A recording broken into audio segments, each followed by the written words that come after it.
Welcome back. So we've already covered Booleans, which allow us to write expressions that evaluate to either true or false. But knowing if something's true or false isn't typically that useful on its own. Most of the time when we use Booleans, we use them in combination with conditional execution. Conditional execution allows us to say, run this piece of code if something is true, run this piece of code if something else is true, or run this piece of code if something's false. So let's jump right into conditional execution. So we do conditional execution with if and else statements. So in this code, we declare a variable x and set it here to the value 15. And then we say if x modulo 2 equals 0. As a quick reminder, modulo is the remainder operator. So for example, if we take 15 modulo 2, then because 15 divided by 2 is 7 with a remainder of 1, modulo gives us only the remainder, so 15 modulo 2 is 1.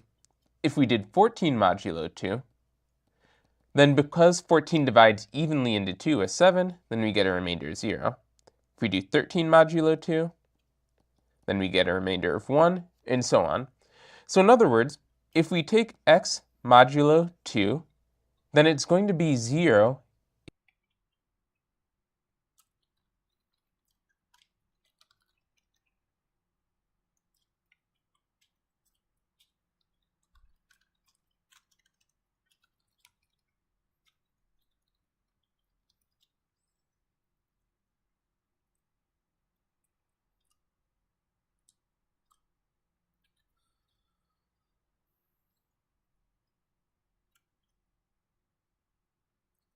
if x is even, and it can be divided by 2 with no remainder, and it's 1 if x is odd. So in this code, we say if x modulo 2 is 0, which to us, this is a Boolean expression that's going to evaluate to true if x is even, and it's going to evaluate to false if x is odd. So we say if it's even, then print out x is even. Then we say else, so you can think of else as being like otherwise. So else is saying otherwise, if this condition is false, then do something else. So we say if x is even, print out x is even. Otherwise, if x is not even, print out x is odd. So when I run this code while x is 15, then we should expect this else condition to print out x is odd. So let's run our code. Okay, so we printed out 15 is odd, and that indicates that we ran what's in this else clause. Let's modify our code slightly to set x instead to an even number, like 14, and run it again. Now we instead get 14 is even.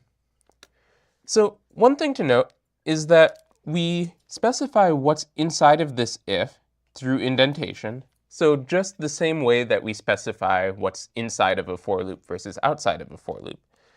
Just like for loops, we can have any number of lines here. So I can say print it is even in all capital letters. And this is inside of this if. I can put here print it is odd. So now when I run my code, I get 14 is even, it is even, and this else clause is ignored. So let's answer some questions around conditional execution. So this question asks, how many lines of code can appear in the indented code block below the if and else lines in a conditional? So in other words, what this is asking is after we have an if, then we have some Boolean expression, how many lines can we have inside of here? Well, really, we can have pretty much any number of lines. So I'm going to put one or more, because we have to have at least one thing inside of this block, but we can have more. We can have any number of things inside of our if block, and same thing with our else block. So this question asks, what does the following code print? choose from A, B, C, or nothing. So here we say if, and then we have a Boolean expression, 4 plus 5 equals 10. So when Python evaluates this Boolean expression, it's first going to evaluate 4 plus 5 because that's higher precedence than the equals. And so 4 plus 5 evaluates to 9. And then it says, is 9 equal to 10? And when it evaluates this expression, then we get false. And so what that means is if we say if, and then this expression evaluates to false, then we do not run what's inside of this if clause. Instead, we run what's inside of the else clause. Inside of the else clause, we have print false, and so that's what I expect to be printed in this code. So I'm going to answer B. Okay, here's a slightly trickier question. We have the same conditional that we had in the previous question. So from that, I'm just going to note that this is false. So this if does not run, but what's inside of this else runs. Now, if we look after this else, then you should see this print true is not indented. So in other words, this print true is outside of this if else clause. So what's inside of this else clause is just print false. And what that means is that this print true is run regardless of what happens in this if else clause. So from the previous question, we know that the else clause is run here because 9 is not equal to 10. So we know that this print false is what runs first, but then this print true gets executed regardless of what happened in this if else clause. So I expect false to be printed, then true to be printed. So in other words, answer C.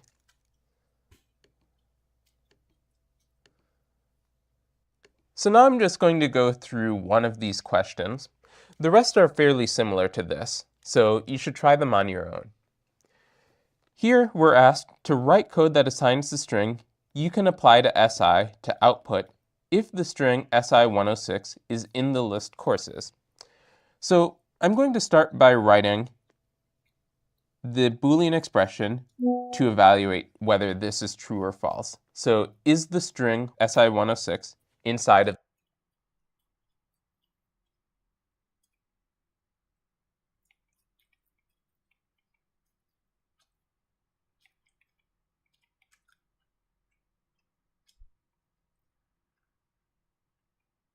the list courses? So you might remember that the way that we do that is we can say SI106 in courses. This is a Boolean expression that evaluates to true if SI106 is in courses and false if SI106 is not in courses. Now, if I want to do something, if this Boolean is true, then I can write if, and then add a colon after this. And now, what do I want to do if SI106 is in courses? Well, it says write code to assign the string you can apply to SI to the variable output in that case. So inside of this if, I'm going to write output equals the string you can apply to SI, exclamation point. And now it says something to do if SI106 is not in courses. So if it's not in courses, assign the value, take SI106 to the variable output. So I'm going to say else. So in other words, if SI106 is not in courses, output equals take SI106, exclamation point.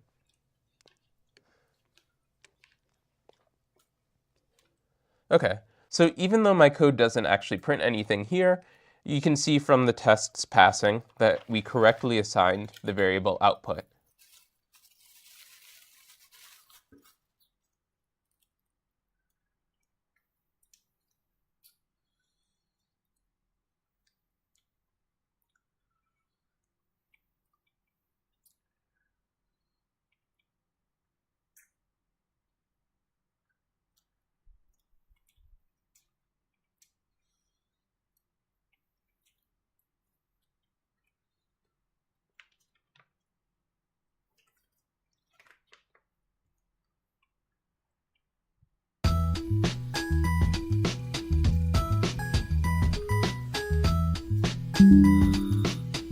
We all make decisions many times a day.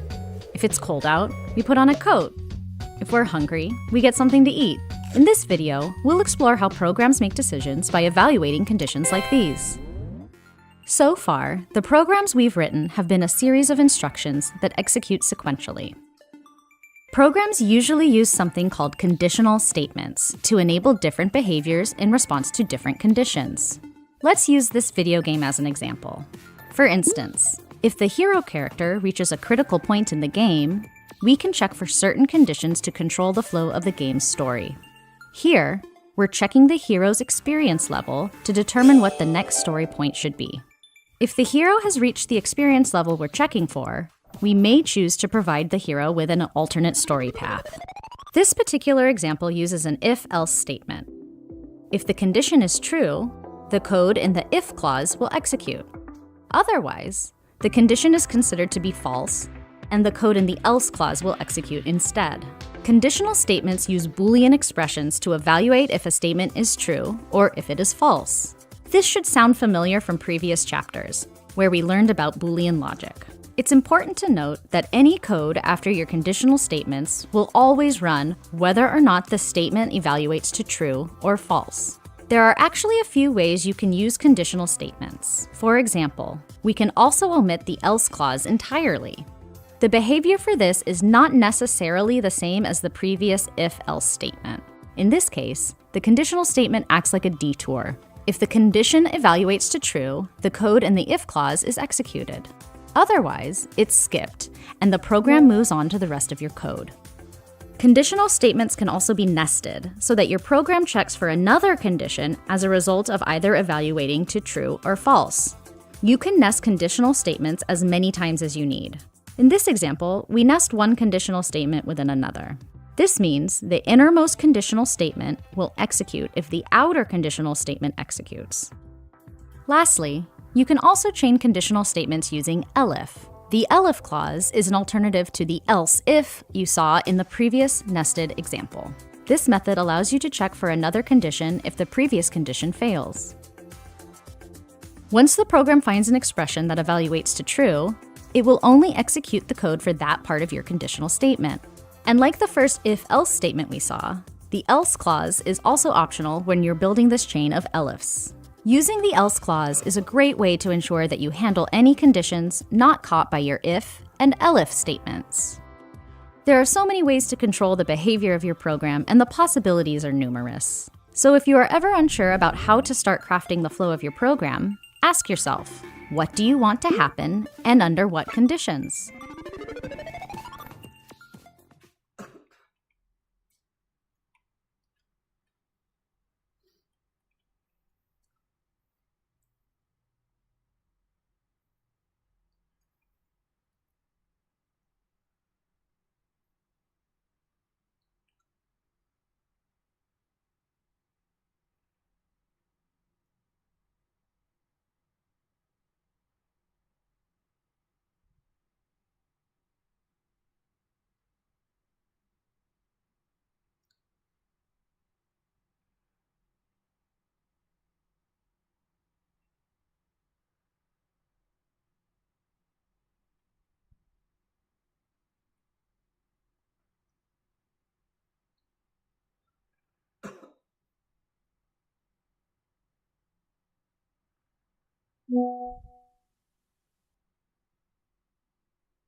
So sometimes we can actually omit the else clause if we don't need it.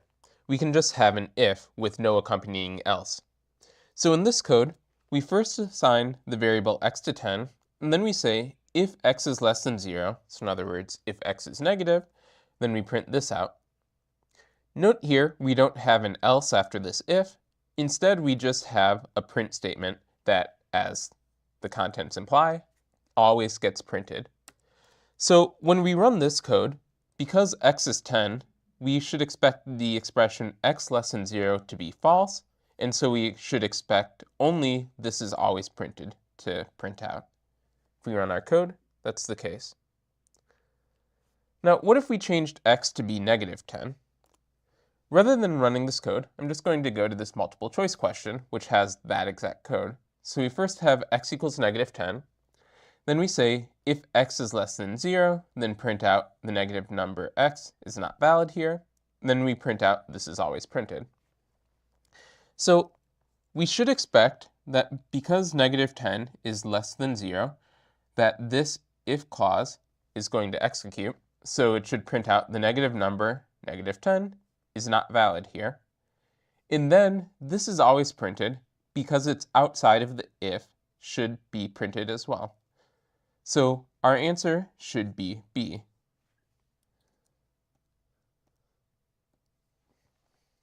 In this question, we have similar code. So we say x is negative 10. If x is less than 0, then print out the negative number x is not valid here. But then we add an else saying otherwise print x is a positive number. But then we have another else that prints out this is always printed. And the question is, will the following code cause an error? And the answer is going to be yes. The reason is that every else has to have an accompanying if. Right? So you never would start off a conversation or a sentence by starting with otherwise. If you do that, then it's like, well, otherwise what? You have to have a thing that you're saying otherwise in response to. So every else always has to have an accompanying if. So this else corresponds with this if. This else has no if that it corresponds with. And so Python says, I don't understand what we're actually writing here, and so it's going to give us a syntax error. So yes, this code causes an error. One thing to note with conditionals is that inside of an if block or an else block, we can also have another set of conditionals. So remember that whatever goes inside of a block, so for example, inside of this else block, is all indented and only runs if what's inside of this if is false. But we can have other if and else statements inside of either of these blocks. So for example, here, inside of this else block, we have another if statement saying if x is greater than y, then do something. Otherwise, in this else corresponds with this if. So otherwise, print x and y must be equal. So these are what are called nested conditionals. And you can have any level of nesting. So for example, this if block could have another if else statement, which could have another if else statement as many times as we wanted to. So when we look at this code, we first assign x and y to 10 on lines 1 and 2. Then we say if x is less than y, so 10 is not less than 10. So this statement is false. And what will happen is we'll jump to the else. And then we say if x is greater than y, but 10 is not greater than 10, so this is also false. So we then jump to this else, and what gets printed out is x and y must be equal. So let's run our code just to verify that this is the case. So we get x and y must be equal. Let's change our values for x and y a little bit. So let's start by changing x to instead be 5. So when we change x to 5, then this if x is less than y, so 5 is to if x is greater than y, but 10 is not greater than 10, so this is also false. So we then jump to this else, and what gets printed out is x and y must be equal. So let's run our code just to verify that this is the case. So we get x and y must be equal. Let's change our values for x and y a little bit. So let's start by changing x to instead be 5. So when we change x to 5, then this, if x is less than y, so 5 is less than 10, that's true. And so we print out x is less than y, and we skip this entire else block. So the only thing that gets printed out is x is less than y. Okay, so now let's change our numbers slightly again.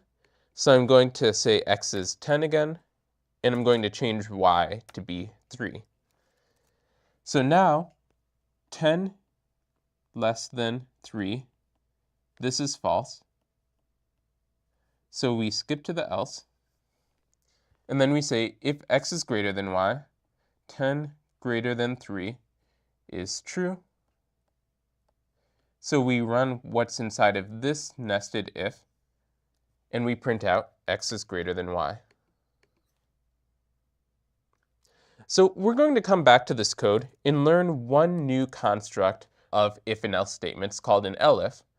But before then, let's answer some questions. So in this code, we have another nested conditional because this else has an if-else inside of it. And the question we're asking is, will this code cause an error? Well, I don't see anything invalid in this code because this else is allowed to have this if-else in it. And so I'm going to say, no, this code is not going to cause an error. So let's actually figure out what this code is going to output. So we assign x to be -10 first, and then we say if x is less than 0, print out the negative number, -10, is not valid here. And because this if ran, then we entirely skip this else. So the only thing that would get printed is the negative number, -10, is x is less than y statement. We can write this now is less than y called an elif. So an elif is short for else if. So elif looks exactly like this. They're nesting.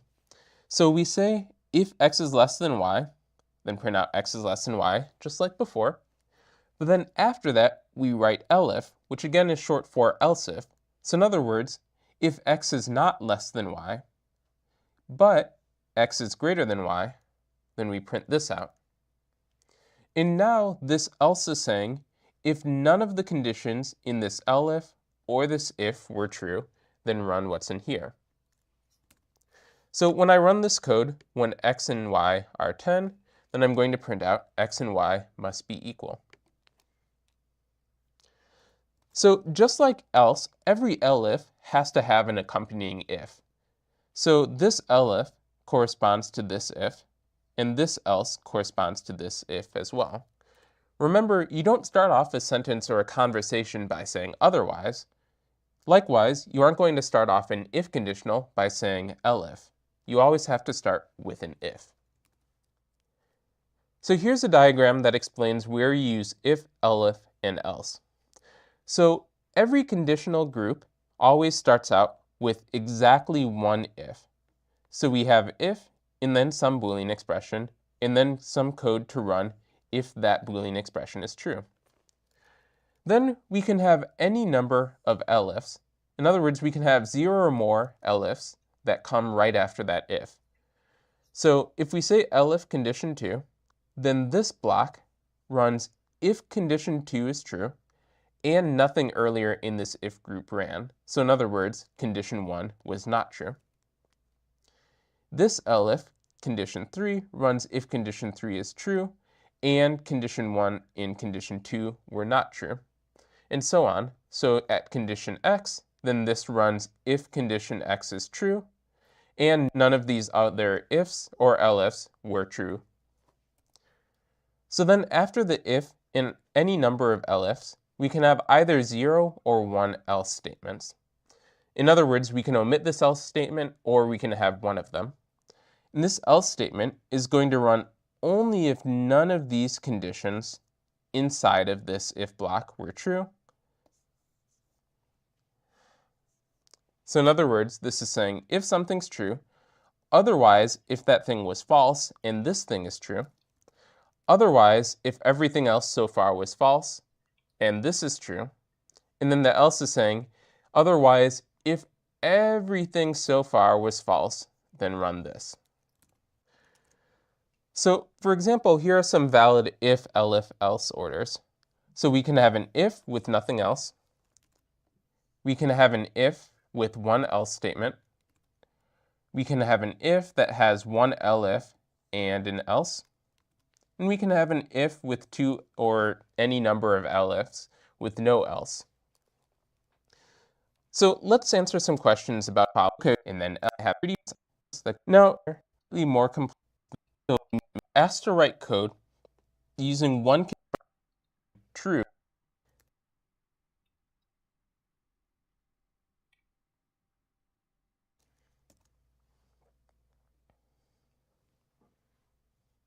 I'll leave it up to you to complete the remaining exercises.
There is a very useful form of selection where we there is a very useful selection. The way that it works is that we ask a question, much like we did with binary selection, and if the question is true, then we perform some task.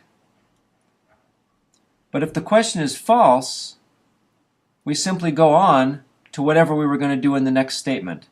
And so in a sense, if the question is false, we simply skip out of the if statement and continue on normally, whereas if the question was true, we perform the statement in the true part before we go on. This particular structure then has an if, but it doesn't have an else clause. So let's look at the similar example to what we looked at last time. Let's have two variables. Again, I'll refer x to 5 and y to 10. And now I'm going to write x less than y, print smaller. But now, instead of having an else, I'm simply going to have additional statements in the main part of the program. So let's print that we are done. Now what we're trying to understand is the flow of control for this particular form of selection. And so when we run this program, what we'll notice is that it prints the word smaller and then it prints the word done.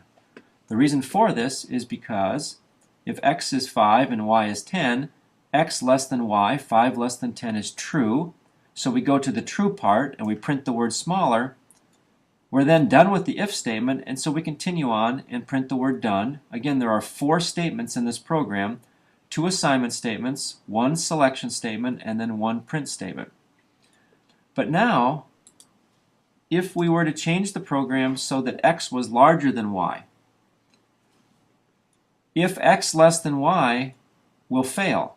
So we won't print the word smaller, but that's all there is. The if statement is now complete.